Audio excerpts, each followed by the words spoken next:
Sa 1:3:17 mababasa, sabi mo, nananalangin si Kristo sa Diyos. Tanong, kung tunay na Diyos si Kristo, bakit mananalangin pa siya sa isang tunay na Diyos kung tunay na siyang Diyos? Ito ang aking sagot sa iyo, Panguntana. Kaya siya nanalangin sa Diyos. Kasi ang tanong mo, kung Diyos na si Kristo, ba't pa siya nanalangin sa Diyos? Napakalinaw. Babasahin kulit. Ang kulit mo naman eh. Dahil sabi sa Filipos 2:5-8, siya'y nakitulad sa tao. Ibig sabihin ng pakikitulad sa tao, kung paano mananalangin ng tao sa Diyos, kung paano kumakain ng tao at mamamatay at malalapitan, ganun rin ang atong Ginoong Hesus Kristo. Next question. Paulit-ulit na tayo sa talata na yun. Tatatong ko sa iyo yan. Okay. Mamaya, maganda to. Mamaya at maganda to. Sa Filipos 2:5-7 tayo nabatayan mo. May binanggit dyan form of God o anyong pagka-Diyos. Ano sa Greek word ng anyong pagka-Diyos? Anyong pagka-Diyos? Objection, moderator, ang ating topic ay wala sa Greek. Ngayon, ang Filipos 2:5-8, ginawa ko batayan. Sagit lang. Ang binasa ko ay magandang balita Biblia. Walang nakalagay doon na anyong Diyos. Ang nakalagay diyan, bagamat siya'y Diyos. Makinig ka sa binabasa ko, huwag kang magtatanong nang hindi ko binasa at hindi ko sinabi. Tsaka mo itanong sa akin yung Greek ng salitang anyo kung yung binasa ko ay ang dating Biblia na nasa. Counter-objection. Aba ng objection niya eh. Ito, saglit lang, moderator. Paraanin mo ko, hindi ka marunong makapagparaan sa kapwa. Abuluyan kita eh. Ang binasa ko is magandang balita Biblia at ang nakalagay sa magandang balita Biblia, bagamat siya'y Diyos. Counter ko ba? Isang objection lang tayo, sa kanya dalawa na eh. Anong objection mo? Anong counter mo doon sa objection niya? Okay. Naglatag siyang paulit-ulit sa Filipos 2:5-7. Ang na anyong pagka-Diyos o may pagka-Diyos si Kristo. Kasi may mababasa sa Filipos 5:7, si Kristo may anyong pagka-Diyos o hindi niya inaring maging kapatid sa Ama. Kaya ang tanong ko, yung binanggit ng anyong pagka-Diyos, doon ka nakabatay. Ano sa Greek word niyan sapagkat ay yun ang talatang nilatag mo? Ito, moderator, I object, I object. Why? Itinatanong niya sa akin yung salitang anyo. Doon sa binasa kong salin, walang nakalagay na anyo. Therefore, ang itanong mo sa akin, yung salin na ginamit ko sa magandang balita Biblia na nakalagay, so, bro, kung ito yung pagkuha natin bro, matatagalan tayo, rolling na lang tayo. Next question na lang bro. Moderator, dapat nagpapasya ka. Ang ibig ko lang sabihin dito, kung alam ba niya o hindi, ang dami niya natutunan eh. Bro, nasagot na niya bro. Hindi niya, bro, kasi ang punto niya bro is doon sa translation na ginamit niya. Next question. Salamat, moderator. Ipitin mo naman ako, Gerald. Ipit na niya na nga eh, no? Tanong. Hira ka naman ng luwag nga. Dito tayo sa 1:5-20. Ito, makinig ka bro Jared, makinig ka. Sa 1:5-20, naakala mo dito si Kristo ang tunay na Diyos at buhay na walang hanggan na binabanggit dito. Tanong. Ano tanong ko? Sa 1:5-20, sino yung naparito? Sang-ayon ka ba si Kristo? Yes or no? Yes. Ito sagot. Okay, yes. Sagot. Bigyan mo ako. Yung naparito, yung anak ng Diyos. At pag diniretso natin yung salin, binigyan tayo ng pagkaunawa para makilala natin siya ng totoo, yung si Kristo. At ito ang tunay na Diyos at buhay na walang hanggan. Therefore, yung naparito, yun yung anak ng Diyos na tunay na Diyos ayon sa konteksto ni Apostol Juan. Next question. Ipitin mo naman. Sabi mo, okay, next question mo. Tanong ko sa 1:5-20, sinong naparito? Sabi mo si Kristo. Anong ibinigay ng naparito na si Kristo? Pangunawa. Ngayon, ito 1:5-20 nalatag mo Anong ibinigay ng naparito? Pangunawa. Bakit ba tayo binigay ng pangunawa? Sabi, para makilala natin ang tunay na Diyos. Tanong, kanino natin makikilala ang tunay na Diyos? Nasa talata, sangayon ka ba na sa pamamagitan ng kanyang anak na si Hesus Kristo? Sangayon ka sa talata, yes or no? Sangayon ako sa talata pero sa conclusion mo at ng pastor mo, hindi. Bakit? Ito, moderator, sasagot ako Basahin natin ang 5:20 ng unang 1 without interpretation. Ang nakalagay at nalalaman natin na naparitong anak ng Diyos at tayo binigyan ng pagkaunawa upang makilala natin siya na totoo. At tayo nasa kanya na totoo sa makatibagay sa kanyang anak na si Hesus Kristo. Sino yun? Ito ang tunay na Diyos at buhay na walang hanggan. Therefore, that first, it's clarified that our Lord Jesus Christ is the one true God na naparito at binigyan tayo ng pagkaunawa upang makilala natin siya na totoo. Next question. Okay, tanong. Ilan ang tunay na Diyos ang kinikilala mo? 2 o 1? Isa. Sino? Si Kristo at ang Ama. Objection, moderator. Ang karapatan niya lang magtanong. Anong objection? Tumawa. Ang karapatan niya magtanong, hindi tumawa. Bro, iwasan natin yung mga yung mga pambubuli bro, yung mga ganon. Sige, sorry. Natawa lang kasi pasensya na. Kasi ganyan din siya. Kanina pa siya paulit-ulit. Sinabihan na. Ayaw pa rin makinig Mm. O, next question na. Next question. Ano Sige, tanong? sige. Dito tayo sa awit 110:1 na ang sabi, sinabi ng Panginoon sa isa pang Panginoon, umupo ka sa kanan ko. Tanong, dito ba sa awit 110:1 na kay Propeta David, meron na bang pangalawang Panginoong nakaupo sa langit? Meron o wala? Ito, babasahin natin ng talata. Sabi sa 111 ng awit, sinabi ng Panginoon sa aking Panginoon, umupo ka. Ibig sabihin ng upo, hindi pa nakaupo. Kaya pinaupo kasi papaupuin. Ano sabi? Sinabi ng Panginoon sa aking Panginoon, umupo ka sa aking kanan. Sino yung nasa kanan niyo? 3:1 ng Kolosas, si Kristo. Ano si Kristo? 5:20 ng unang 1. Tunay na Diyos at buhay na walang hanggan. Proteo et Ecclesia. Next question. Bihira ka naman, no? Wave ko na yan bro, para makarinig si Jared ng tamang aral kasi yun lang nilatag niyang talata eh. Wala, hindi ka na magtanong? Hindi na, yun lang nilatag niyang talata. Kaya yun. Sige. Iyon na niya yung oras at di natin to patatagalin. Gusto na ni itong si... Oy, Ito, nakabalik na ako. sige. Sige bro, kasi meron pa pala akong gagawin bro. Sige, thank you sa pag-assist mo bro ha. Sige, sige. Ayun, sige. So, dito naman, ako naman ang maghahawak. Ulitin natin ha. Pan bro, yung tapos na yung tanungan, magbibigay na yan ng pahayag yung isa. Both sides tapos na? Bakit si Jared na tinatanong? Tinatanong si Jared kasi yung presentation ni Jared, tinatanong siya ng katunggali niya. Tapos wini-wave na ni yung katunggali ni Jared yung tanungan niya, mayroon pa siyang natitirang 2 minutes sana. Okay, so ibig sabihin ngayon, ang negative stand naman. Sige. Sige, negative stand naman tayo. Okay. 15 minutes ba yan bro, dyan daw? Yes bro, 15 minutes bro. Go ahead bro. Okay. Malinaw ba signal ko? Double check muna. Sige, wag ka lang mawawala. Go ahead. Okay, sige. No. Una, napakaliwanag no? Mag-i-stand muna ako dito para maliwanagan ninyo ang tunay na doktrina ng Biblia. Patutunayan ko si Jesucristo ay kailanman ay hindi hinangad maging kapantay ng tunay na Diyos. Gaya ng sinasabi ni Bro Jared na si Kristo tunay na Diyos din ang Ama, bali dalawa na tunay na Diyos. Sa kanya, isa lang. Pero mamaya na natin i-rebuttal stand dyan. Dito muna tayo nakafocus stand. Subalit si Kristo, hindi niya inaring makapantay sa Diyos. Pilipos 2:5-6 mababasa. O hindi niya hinangad na maging Diyos, gaya ng Ama. Kanino bang paniniwala na makipantay sa Diyos? O hangad maging Diyos? Isaiah 14:13-14 mababasa. Palagi mong sinasabi, aakyat ako sa kalangitan, sa ibabaw ng mga bituin ng Diyos. Itatayo ko ang aking luklukan. Uupo ako sa ibabaw ng bundok, sa hilaga, sa dakong pulungan ng mga Diyos. 14. Aakyat ako sa ibabaw ng mga ulap. Papantayan ko ang kataas-taasang Diyos. Maliwanag, kanino po hangad na makipantay sa Diyos? Si Kristo ba? Hindi. Sabi ni Kristo, hindi ko inaring makipantay sa Diyos. Gaya ng paniniwala ni Bro Jared na si Kristo din ay tunay na Diyos na gaya ng Ama. Kundi parehas sila ng paniniwala at katangian ni Satanas. Na si Satanas ay nakikipantay sa Diyos. Sabi niya, sa ibabaw ng mga ulap, papantayan ko ang kataas-taasang Diyos. Ang sino mang naniniwala na tunay na Diyos si Kristo, gaya ng Ama, maliwanag, aral lang demonyo yan.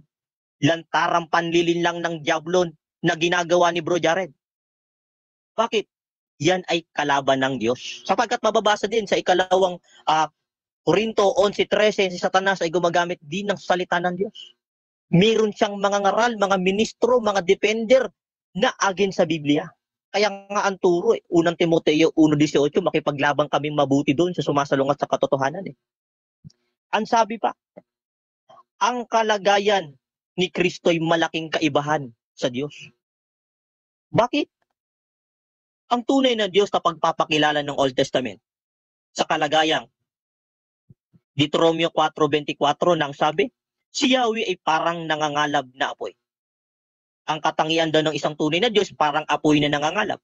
Sa New Testament, ang pagpapakilala ni Kristo sa kalagayang tunay na Diyos na kanyang ipinagtibay. 1:4:24, ang Diyos ay Espiritu. Anong kalagayang Espiritu sa Lucas 24:39? Mababasa, ang espiritu'y walang laman at mga buto. Ako'y tao may laman at mga buto. Sabi ni Jared, hindi tao si Kristo, kundi Diyos. Mamaya tatanungin kita kung hindi tao si Kristo, ha? Tatanungin kita, paano matutubos ni Kristo ang tao sa kasalanan ng dugo kung hindi siya tao? Tatanungin kita, assignment mo ngayon yan, ha? Yan. Ang tunay na Diyos, mga kaibigan, sa Isaiah 44:24 ay manlalalang. Si Kristo, hindi manlalalang. Kaya hindi siya tunay na Diyos. Si Kristo din, nilalang din ng Diyos sa Colossus 1:15 mababasa. Prototokos, firstborn. Makinig ka, Bro Jared. Si Kristo nilalang din ng Diyos. Ang ginamit sa paglalang ng Diyos sa Kawikaan 8:1-2, karunungan, nandun ang karunungan. Kaya sa John 1:1a, B at saka C, ang berbo ay salita ay kasama na ng Diyos sa pasimula. 3 beses binanggit ang logos. Mamaya tatanungin kita dyan sa sinasabi mong Diyos na nagkatawang tao. Ang paniniwala ni Bro Jared na Diyos nagkatawang tao sa Gawa 14:12, ang sabi ng mga pagano, ang mga Diyos ay nagsibaba sa atin sa anyong mga tao. Yan ang paniniwala ni Bro Jared na naniniwala na Diyos daw nagkatawang tao. Na isa sa mga batayan ng mga Katoliko at Protestante na isinalin mismo yung tinatawag na hypostatic union. Divine nature of Christ, fully man at fully God. Against yun sa turo ng Biblia. Ngayon, ilan ba ang tunay na Diyos na tinuturo ng Biblia mula sa Old Testament? Pakinggan ninyo ang mga pilang pahayag ng mga propeta at apostol at lalong dakilang sugo ni Kristo, si Kristo. Kung salungat ba ang kanilang mga sinasabi, magkaibang panahon, magkaibang tao, magkaibang turo ba ang nakalagay sa Biblia? Hindi. Iisa lang ang turo. Pakinggan ninyo ang awit 86 na pahayag ni Propeta David. Pagkat ikaw lamang ang Diyos, na dakila, na anumang gawin ay kahanga-hanga. Ikaw ay isang Diyos. Ilan ng Diyos na kinikilala ni Propeta David? Isa. Isaiah 45:5-6, ganito mismo mababasa. Ako ang Panginoon at wala nang iba pa. Maliban sa akin ay wala nang ibang Diyos. Palalakasin kita kahit hindi mo pa ako nakikilala. 6. Para malaman ng lahat sa buong mundo na walang ibang Diyos maliban sa akin. Ako ang Panginoon at wala nang iba. Isaiah 46:9 at Isaiah 44:8, ganito mismo mababasa. Alalahanin ninyo ang mga nakaraang pangyayari. Inyong kilalanin, ako lamang ang Diyos, maliban sa akin ay wala nang iba. Isaiah 44:8, huwag kayong matakot, bayan ko. Alam mong sa pasimula pa ay ipinahayag ko na ang mga mangyayari. Kayo'y mga saksi sa lahat ng ito. Mayroon pa bang Diyos maliban sa akin at wala nang higit pa sa aking kapangyarihan? Isaiah 43:10, ganito mismo mababasa. Mga mamayan ng Israel, kayo ang aking mga saksi. Pinili ko kayo maging mga lingkod ko para makilala ninyo ako. Ako lamang ang Diyos, walang ibang Diyos na nauna sa akin at wala na ring darating pa. Ngayon, pinakadulo ng Old Testament, Malakias 2:10, hindi ba't iisang aking Ama at iisang Diyos na lumalang sa atin? Ngayon, paano ba malalaman ng isang Kristiyano na tagasunod ni Kristo? Sa Gawa 11:26 mababasa, ang tunay na Kristiyano sumasampalataya doon sa pahayag ni Kristo at ng mga apostol. Ngayon, ilan ba ang Diyos ng mga apostol? Bro Jared, makinig ka para may tamang aral kang pakinggan, hindi yung mali. Efeso 4:6, iisang Diyos at Ama nating lahat. Siya'y higit sa lahat at gumagawa sa lahat at sumasa lahat. Sino po yung Diyos ng mga apostol na sumasa lahat? Ang Ama daw po yun. Kaya nagkakamali rin ng ibang mga Katoliko at ibang mga sekta sa Roma 9:5 na binabanggit doon na overall God na akala nila si Kristo. Si Kristo daw yung overall God doon na binabanggit sa Roma 9:5. Mali yun. Mali. Sabi sa Efeso 4:6, ang overall God, iisang Diyos at Ama nating lahat. Siya'y higit sa lahat at sumasa lahat. Ano pa katunayan na ang Diyos na ganap ay sumasa lahat o overall God? Pakinggan mo, Jared, 1 Corinto 15:28. Ganito mismo mababasa.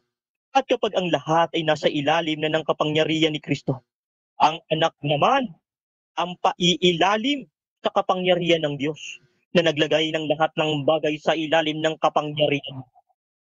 Sa gayon, lubusang maghahari ang Diyos sa lahat-lahat.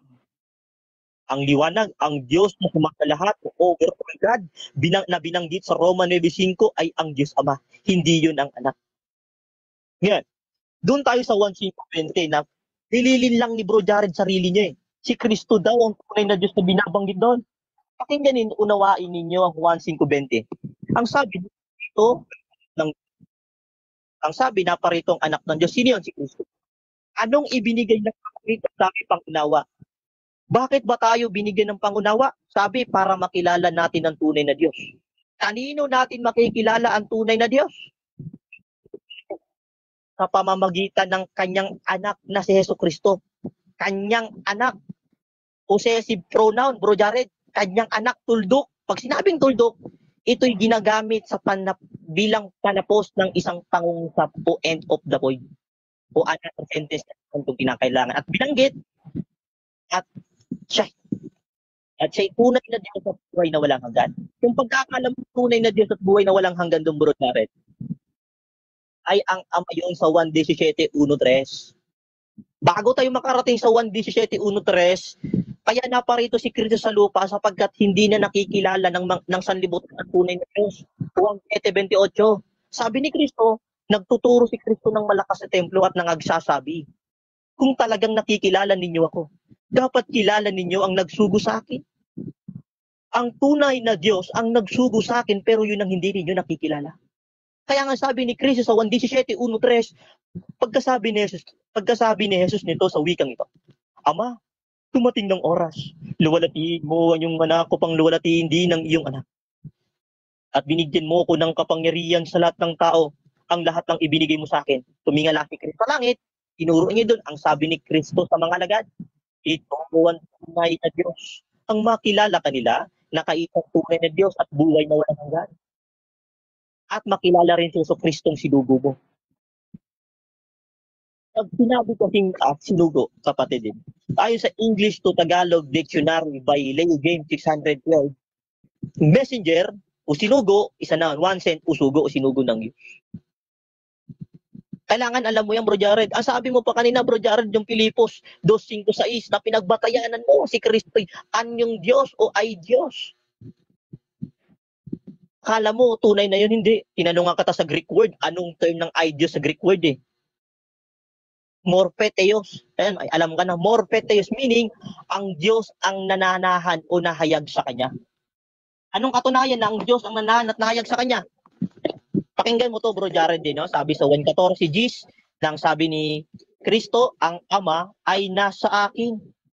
Ikalawang Korinto 4:6, mababasa din. Nagpapakilala ang Ama sa pamamagitan ng mukha ng anak. Sa Colosas 2:19, mababasa din. 2 minutes. 2 minutes. Okay, Colosas 2:19, ipinasya ng Diyos na ang kanyang kalikasan ay manatili sa kanyang anak. Kaya si Kristo, nananahan ang buong pagka-Diyos ng Ama. O ang Diyos ang nahayag sa Kanya. Kaya may form of God siya. Sapagkat ang Diyos hindi nakikita, si Kristo'y kalarawan na hindi nakikita. Kaya binanggit sa Gawa 2:24 ang lahat ng himalang ginawa ni Kristo, sabi ni Kristo, ay tanda ng Diyos sa pamamagitan ko. Kaya yung Juan 17:11 kanina, parang nanluloko ka ng tao, ilantaran yung pandilin lang mo eh.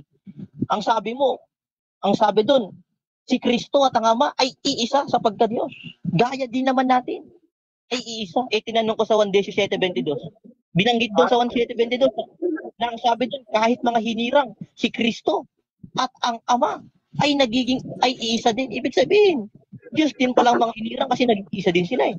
Siyang rason ni Bro Jared. Diyos din si Kristo sapagkat iisa sila ng Ama. Kaya ang sabi sa 1:17-22, ang karangalang ibinigay mo sa akin ay ibinigay ko sa kanila upang sila'y ganap na maging isa gaya nating kita. Ibig sabihin, ninirang din, Diyos din pala. Kasi iisan din palang Ama at si Kristo eh. Ngayon, napakaliwanag. Kailanman hindi naging tunay na Diyos si Kristo, bro. Sapagkat sa unang Korinto 8:6 sa payag ng mga apostol, sa ganang atin ay mayroon lamang iisang Diyos, ang Ama na lumikha ng lahat ng mga bagay. Ang Biblia o direct, hindi salungat. Isaiah 34:16, saliksikin ninyong aklat ng Panginoon sapagkat walang nagkulang ni kahit isa.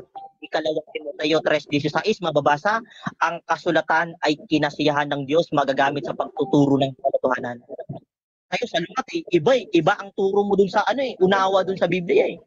Sa 1:5:20, sa 1:11, sa Colossus 2:9, laglag ka eh. Sinagot ko lahat ng argumento mo. Yung Filipos 2:5-6, lahat wasak na wasak eh.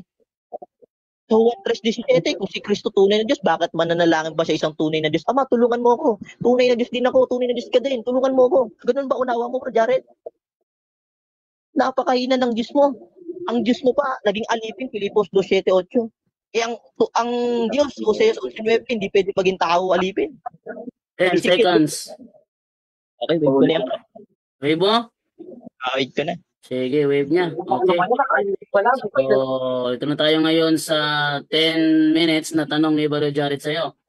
Brother Jared,